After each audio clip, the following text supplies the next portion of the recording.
जंगल का राजा शेर होता है, ये तो सबको पता है, लेकिन शेर ही क्यों होता है ये किसी को नहीं पता। The lion is the king of जंगल।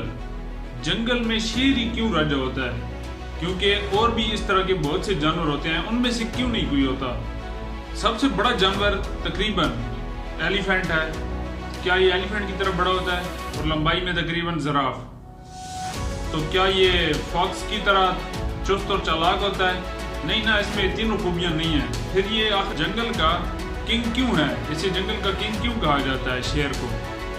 तो इसकी एक बहुत ही सिंपल सी फिलॉसफी है। ये कहता है कि जब भी मैं किसी जानवर को पकड़ने के लिए उसके पीछे यानी कि लग जाता हूँ, तो मैं अपना 100% यानी कि 99% नहीं 100% उस जानवर पे फोकस करता हूँ जिसको अपना शिकार बनाना चाहता हूँ अगले चंद मिनट में।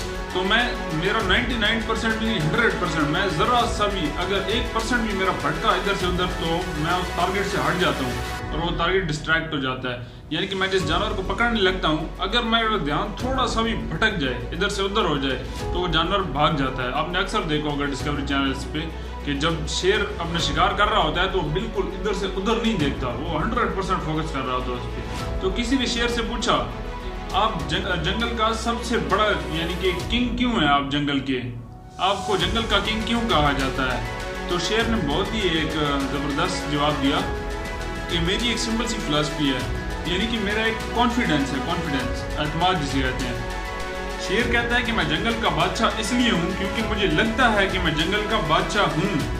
वो कहता है ना कि आपको कोई भी किसी सीट पे आके नहीं बिठाएगा, आप खुद जब तक नहीं बैठोगे उस सीट पे, आपको कोई भी हाथ से पकड़ के उस सीट पे नहीं बिठाएगा कि आप यहाँ पे बैठ जाइए। तो शेर कहता है जब मैं किसी जानवर को देखता हूँ तो मेरे दिल में ख्याल आता है, दिमाग में मेरा ख्याल आता है कि ईट, मैं इसे खा सकता हूँ, और मैं अपनी पूरी कोशिश करता हूँ और मैं यकीनन उसे पकड़ लेता हूँ और खा लेता हूँ। और जब कोई और जानवर मुझे देखता है और मुझे देख के भाग जाता है, तो उसके ज़हन में ख्याल आता है कि ये मुझे खाएगा, ये मुझे बिल्कुल खाएगा 100%, तो वो मुझे देखते ही भागने लग जाता है। तो इसे कहते हैं शेर की फिलॉसफी।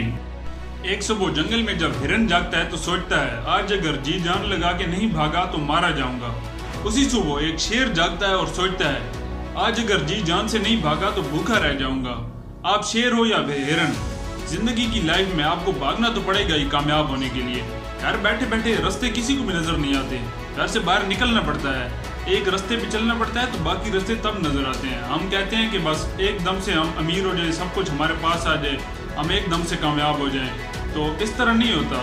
घर बैठे बैठे किसी को भी रास्ते नहीं नजर आते, या कोई भी प्लेट में आके आपको रख के नहीं देगा कि जनाब सर आपका ये काम हो गया।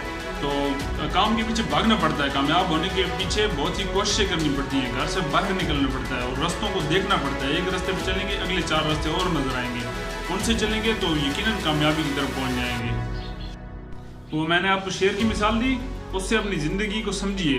शेर की मिसाल बहुत ही ज़बरदस्त है कि जब भी आप किसी मकसद के पीछे लगे होते हैं, आप ठीक रास्ते पे चल रहे होते हैं, आप कामयाबी के बहुत करीब होते हैं, लेकिन कोई और बंदा आपको डिस्ट्रैक्ट करता है, कहता है यार क्या फजूल काम के पीछे लगे हो, इसे छोड़ो ये काम कर लो। और हम यकीन हम बहुत सारे लोगों के साथ ऐसा होता है, मेरे साथ खुद भी होता है, बहुत सारे आप जो देख रहे हैं आपके साथ भी ऐसा होता होगा कि आप जब भी कामयाबी के करीब पहुंचते हैं आप डिस्ट्रैक्ट हो जाते हैं, किसी और काम के पीछे लग जाते हैं कि यार उसमें बहुत पैसा है, ये है, वो बहुत कामयाब काम है, ये इस तरह।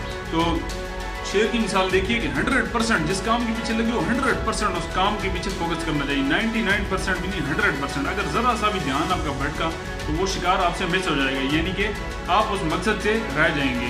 तो जिस मकसद के लिए भी लगे हैं 100% उसे दें, इंशाल्लाह ज़रूर कामयाबी आएगी।